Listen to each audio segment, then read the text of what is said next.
आचारः परमो धर्मः श्रुत्युक्तः स्मार्त एव च। तस्मादस्मिन् सदा युक्तो नित्यं स्यादात्मवान् द्विजः। सद्वृत्ति साधनरताः सम्यक् दृष्टिं सम्यक् बोधं च सम्प्राप्य प्रकाशं प्राप्यमाणाः प्रियाः दर्शकाः नमस्काराः। अहमस्मि लता वशिष्ठः, मया च सह अस्ति मम सहयोगी गवीश द्विवेदी। मत्पक्षतः अपि सादरं नमः प्रियेभ्यः संस्कृतानुरागिभ्यः भवद्भ्यः दर्शकेभ्यः। लते, कार्यारम्भे मङ्गलसूचकानि हि भवन्ति साहित्यग्रन्थेषु समुद्धृतानि सुभाषितानि। समीचीनं भाषते। दर्शकाः, कार्यक्रमस्य समारम्भे तावत् मङ्गलं, ज्ञानप्रदं, प्रेरकं च सुभाषितमेव इह प्रस्तुमः। श्रद्धानः शुभां वेद्यां हीनादपि समाप्नुयात् सुवर्णमपि चामेध्याददीता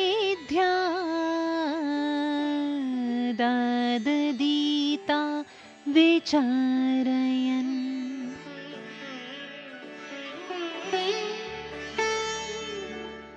अधम व्यक्ति के पास उत्तम विद्या हो तो उसे श्रद्धा पूर्वक ग्रहण करना चाहिए, और सोना यदि अपवित्र स्थान पर भी पड़ा हो तो उसे बिना हिचकिचाहट उठा लेना ही उचित बताया गया है।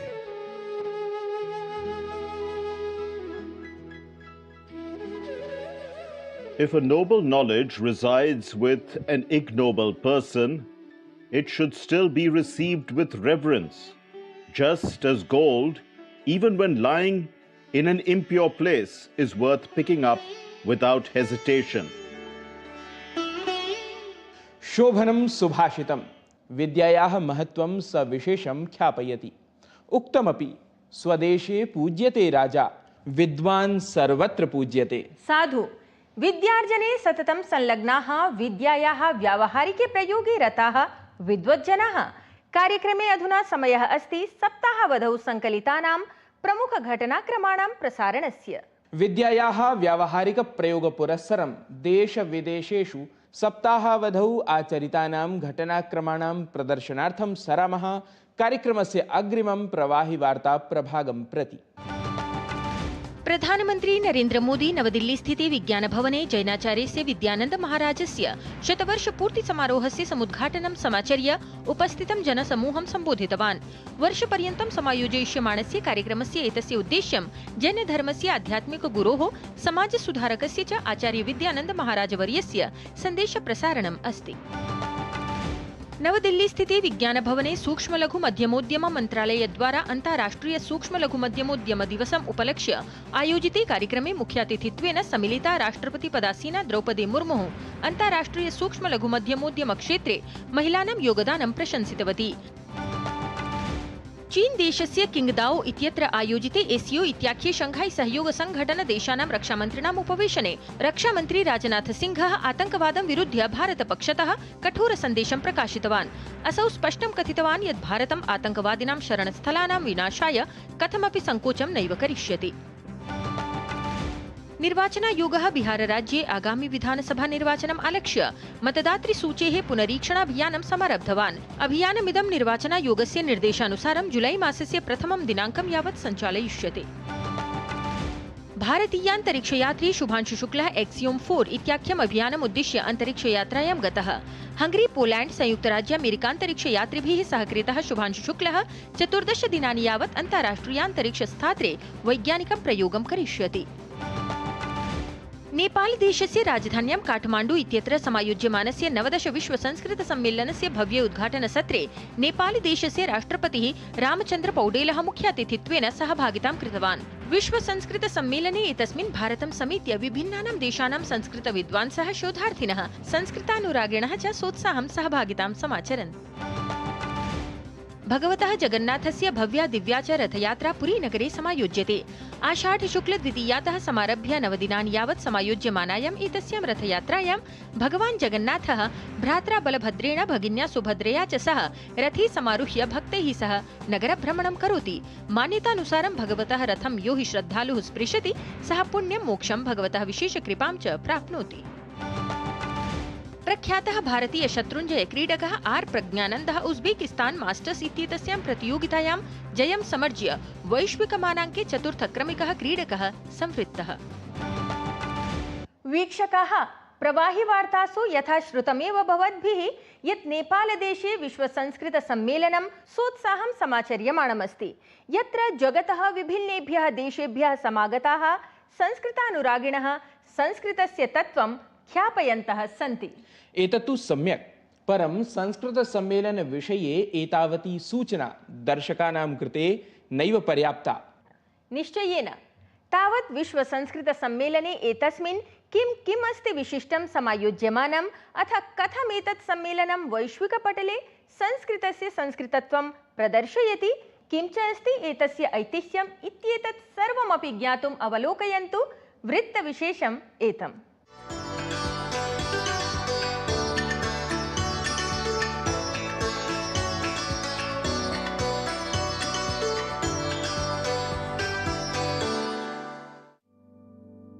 भारतीय दिव्य कला लसिता समृद्धा विज्ञान सिद्धा स्वयं श्रेष्ठा च इयं हि अलौकिक संस्कृत भाषा अनारतं प्रवहति।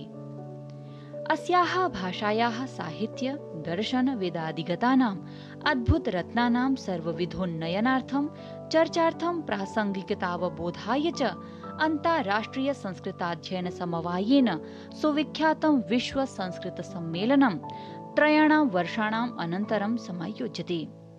प्रप्रथमतया सम्मेलनं तावत् 2097-तमे वर्षे दिल्ल्याः विज्ञानभवने आयोजितमासीत्।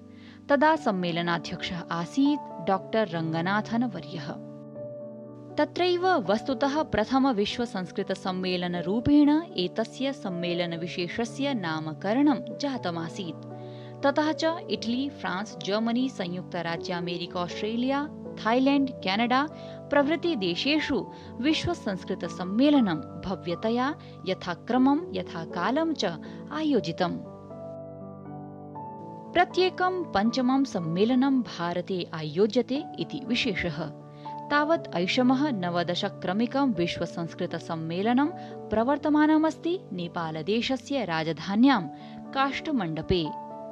जून मासस्य 26 दिनाङ्कतः समारभ्य 30 दिनाङ्कं यावत् प्रवर्तमाने एतस्मिन् सम्मेलने विश्वस्य नानाभागेभ्यः विद्वांसः, प्राध्यापकाः, शोधकर्तारः च सन्ति समवेताः। विश्व संस्कृत सम्मेलनस्य उद्घाटकत्वेन नेपालदेशस्य राष्ट्रपतिः रामचन्द्र पौडेलः तत्र समुपस्थितः आसीत्।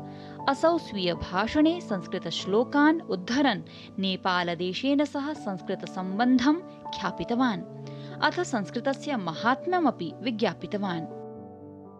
सहना भवतु सहनौ भुनक्तु सह वीर्यं करवावहै तेजस्विनावधीतमस्तु मा विद्विषावहै।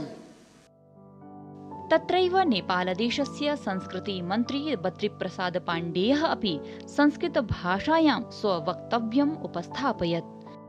भवद्भि अत्र नेपालदेशे अधुनापि वैदिक संस्कारस्य विविध संस्कृतीनां च दिव्यानुभूतिः प्राप्तुं शक्यते इति मे विचारः। तत्र कार्यक्रमावधौ प्रतिभागिषु अत्यन्तम् उत्साहः दृष्टिङ्गतः। सर्वेपि स्वाभिप्रायं संस्कृतविषयकम् उपस्थापयन्।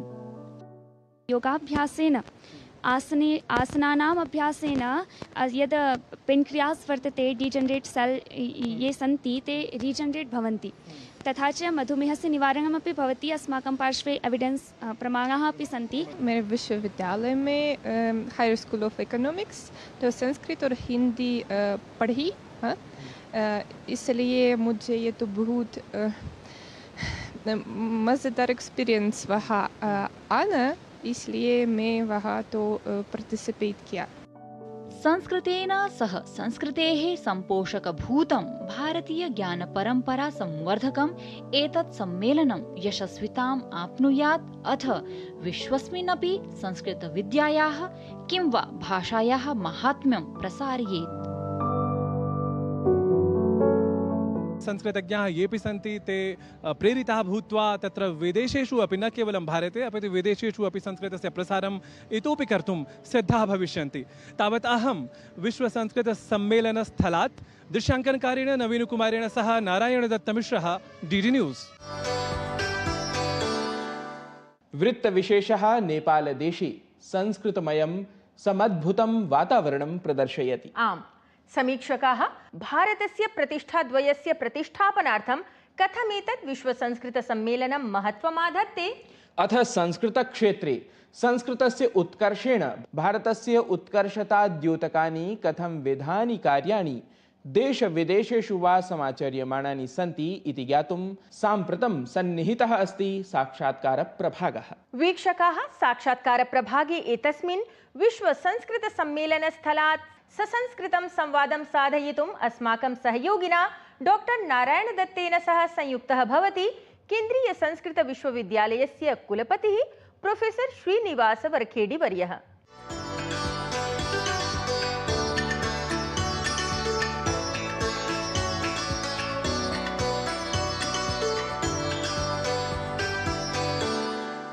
प्रियदर्शकाः नमस्काराः। अद्य तावत् 19 विश्वसंस्कृतसम्मेलनस्य अनुषङ्गेण कश्चन विशिष्टः अतिथिः अस्मत् समक्षं समुपस्थितः, यः संस्कृतापर्यायभूतः सन् वस्तुतः संस्कृतश्रियः संवर्धकः इत्येवम् अखिले अपि जगति सर्वैः वस्तुतः तत्र ज्ञायते। अहं तावत् कुलपतिवर्यान् तत्र श्रीनिवास वरखेडीवर्यान् प्रति सश्रद्धं नमनाञ्जलिं पुरस्करोमि, अथ स्वागतं करोमि वार्तावल्याः कार्यक्रमे। नमस्करोमि महोदय। मम प्रथमः प्रश्नः यत् यतोहि विश्वसंस्कृतसम्मेलनस्य समायोजकेषु भवदीया तत्र संस्था विशिष्टा अन्यतमा, तर्हि अहं ज्ञातुकामः अस्मदीयदर्शकेभ्यः यत् विश्वसंस्कृतसम्मेलनस्य इतिहासः कः, अथ उद्देश्य जातं किम् इति विशिष्टम्। दूरदर्शनदर्शकेभ्यः प्रणामाः। महोदय, भवता अस्मिन् प्रसंगे सुष्ठु पृष्टं। यद्यपि अन्ताराष्ट्रीय संस्कृत समवायः 1972 वर्षे संस्थापितः, 50 वर्षाणि अभूवन्। यद्यपि पूर्वम् एषा संस्था अन्यनाम्ना प्रथिता आसीत्, इंटरनेशनल कांग्रेस ऑफ ओरिएंटलिस्ट इति नाम्ना प्राच्यविद्या संस्था रूपेण आसीत्। स च समवायः क्रमशः विलुप्तः अभवत्। तस्मिन् काले पेरिस् नगरे एषः निर्णयः स्वीकृतः। भारतवर्षे प्रथमवारमेव इदं सम्मेलनम् आयोजितं। तदानीं भारतसर्वकारेण यूनेस्को द्वारा एनं प्रस्तावं स्वीकृत्य सम्मेलनम् आयोजितं। सम्मेलनात् अनन्तरं राष्ट्रीय संस्कृत संस्थानस्य सहयोगेनैव अन्ताराष्ट्रीय संस्कृत समवायः संस्थापितः। तदानीं डॉक्टर वी राघवन महाशयः अध्यक्षः आसीत्। तदनन्तरं RN दाण्डेकर महोदयाः आसन्। तदनन्तरं च राष्ट्रीय संस्कृत संस्थानस्य पूर्वनिदेशकाः बहवः RK शर्माणः, कुटुम्बशास्त्रिणः, एवं क्रमशः अस्माकं संस्थायाः सहयोगेनैव ते निदेशकाः अत्र अध्यक्षाः अपि विराजन्। एवं वस्तुतः उद्देश्य जातं किं तत्र? यथा पूर्वं तु सत्राणां तथा संख्या अधिका नासीत्, इदानीं यथा भवद्भिः पूर्वमपि विज्ञापितं यत् अनेकानि सत्राणि आयोज्यन्ते, एतद्द्वारा वस्तुतः उद्देश्यं प्रसृतं बहु किमपि। वस्तुतः 50 वर्षेषु बहूनि परिवर्तनानि समायातानि। एवम् आदौ 5 सत्राणि आसन्। केवलं संस्कृतवाङ्मयस्य तदीय योगदानस्य आधुनिककाले ये च नूतनाः विद्वांसाः आगताः तेषां योगदानम् इत्यादिषु विषयेष्वेव आसीत्। क्रमशः यथायथं नूतनक्षेत्राणि आगतानि। उदाहरणरूपेण आर्कियोलॉजी, हिस्ट्री, एवमेव सङ्गणकभाषाविज्ञानम् इत्येवं रूपेण नानाविषयाः यथायथं प्रविष्टाः।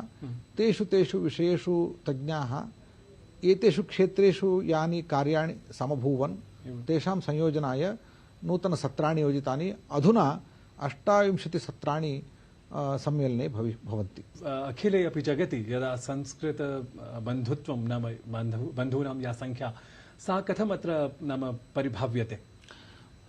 महोदय, वस्तुतस्तु संस्कृतं न कस्यापि प्रदेशस्य भाषा, सत्यं समग्रस्य विश्वस्यैव भाषा इति अधुना वयं पश्यामः। एवम्। अत एव नानाराष्ट्रेषु संस्कृतं प्रति आकृष्टाः विद्वांसः, संस्कृतमधीयानाः, संस्कृतविद्याञ्च अधीयानाः विलसन्ति। अतः गतवर्ष यदि वयं पश्यामः, शतकद्वयस्य इतिहासं यदि पश्यामः, इंडोलॉजी नाम्ना, संस्कृतोलॉजी नाम्ना अथवा संस्कृताध्ययन नाम्ना च जगति सर्वत्रापि सर्वेषु देशेषु सर्वेषु विश्वविद्यालयेषु नाना संस्थासु संस्कृताध्ययनं प्रवर्तते।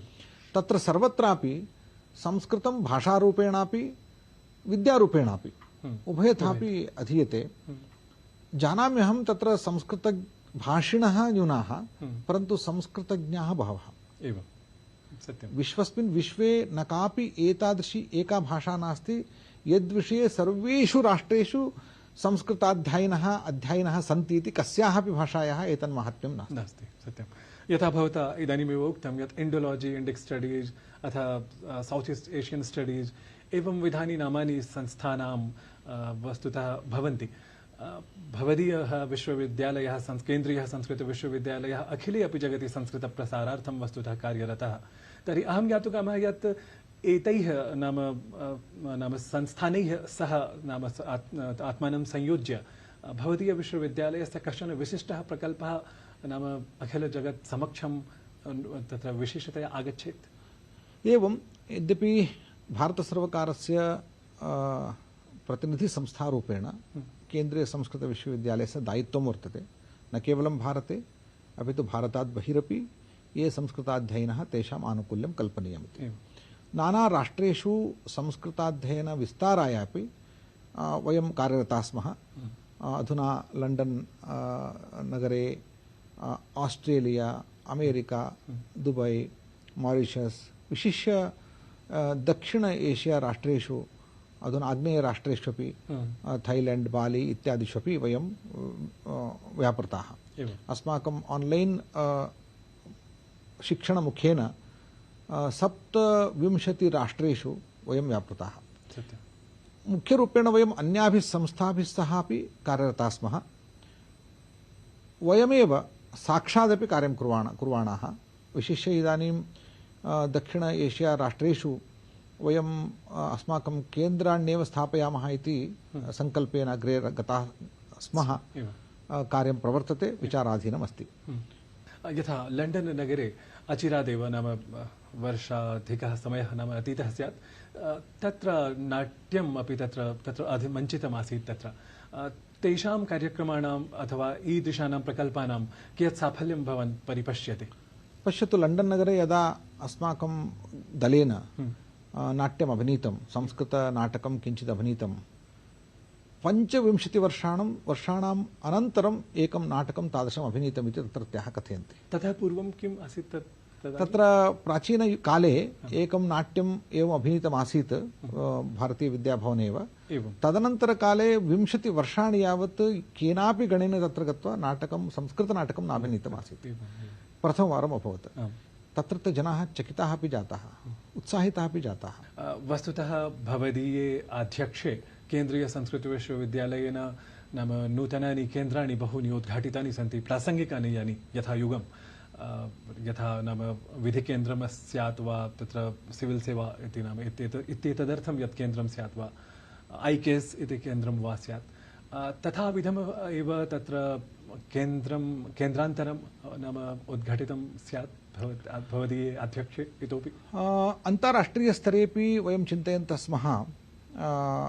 तत्र अनेकेषु देशेषु केन्द्राणि उद्घाटितानि भवेयुः इति तदर्थं विचारः प्रवर्तते। इदानीम् अधुना तावत् वयं चिन्तयामः भारतम् एव केन्द्रं स्यात् अध्ययनस्य। तद्दिशि नाशिक नगरे अस्माकं नूतनः परिसरः, यत्र आयुर्वेदाध्ययनकेन्द्रमपि अस्माभिः आरप्स्यते। एवमेव कलाकेन्द्रमपि, अर्थात् फैन् आर्ट्स् इत्यत्र विशिष्य गान्धर्वविद्याकेन्द्रम् इत्यपि अस्माभिः इदानीं पुनः काचन विद्याशाखा एव आरप्स्यते। गान्धर्वविद्याशाखा एव आरप्स्यते। एवम् अन्येषु क्षेत्रेषु विचारः प्रवर्तते। शनैः शनैः अस्माकं छात्राः वृत्तिपराः यथा भवेयुः, अन्ताराष्ट्रीयस्तरे राष्ट्रीयस्तरे च ते लक्षिताः भवेयुः, तदर्थं प्रयासाः विधीयन्ते। एवं भवदीय विश्वविद्यालयस्य येऽपि आधुनिकाः ये छात्राः ते नाम जनसञ्चारमाध्यमेषु बहु सक्रियाः। अहम् अपि तत् क्षेत्रसम्बद्धः अत एव प्रष्टुकामः यत् जनसञ्चारसम्बद्धं केन्द्रमपि अचिरात् नाम भवत् मनसि यद्यपि वस्तुतः संस्कृतं केन्द्रीकृत्यैव यत्किमपि करणीयं चेत् तत्र बहु आयाससाध्यं च वर्तते इदं कार्यं। परन्तु अवश्यमेव यदि प्रेक्षकाणां संख्या वर्धते, संस्कृतविषये किमपि करणीयम् इत्यस्ति, तद्विषये वयं कथं कुर्मः, केन रूपेण कुर्मः इति विचारः प्रवर्तनीयो वर्तते। तावत् बहुशः धन्यवादाः। मन्ये अस्मदीयाः येऽपि दर्शकाः सन्ति ते सर्वे अपि नाम कृतकृत्याः अनुभवेयुः यत् कथं कश्चन तत्र संस्कृतज्ञः आधुनिकः सन् नाम जगत्समक्षं संस्कृतं प्रदर्शयितुम् अर्हः इति। तावत् अहं पुनरपि अत्र भवते धन्यवादान् समर्पयामि। नमश्च करोमि भवन्तं। भवतेपि धन्यवादाः। संस्कृतेन एव भारतस्य समृद्धिः, संस्कृतेन एव भारतस्य प्रतिष्ठा। एतदर्थं सकले अपि संसारे संस्कृतसम्प्रसारः आवश्यकः इत्येवं सविशेषं ख्यापितवान् कुलपतिवर्यः। समुचितम्। दर्शकाः कार्यक्रमस्य अग्रिमं प्रभागं सोत्साहं प्रतीक्षन्ते भवन्तः इति जानीमः वयम्। प्रतीक्षन्ते खलु? तर्हि कथं विलम्बः? वीक्षकाः, साम्प्रतं सत्वरं प्रस्तूयते लयतालध्वनिसंवलितः संस्कृतसङ्गीतनिर्झरीक्रमः।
मनोहारिणी प्रस्तुतिः।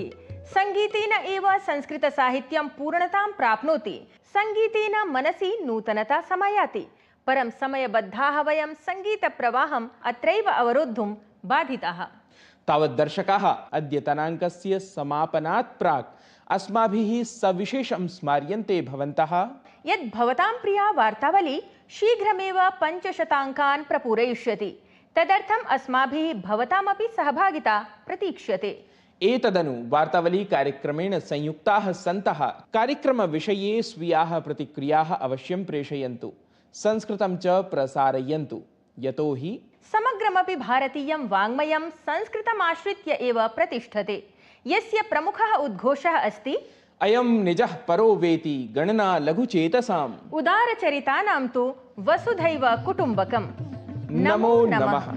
नृत्यं मधुरं सत्यं मधुरम्।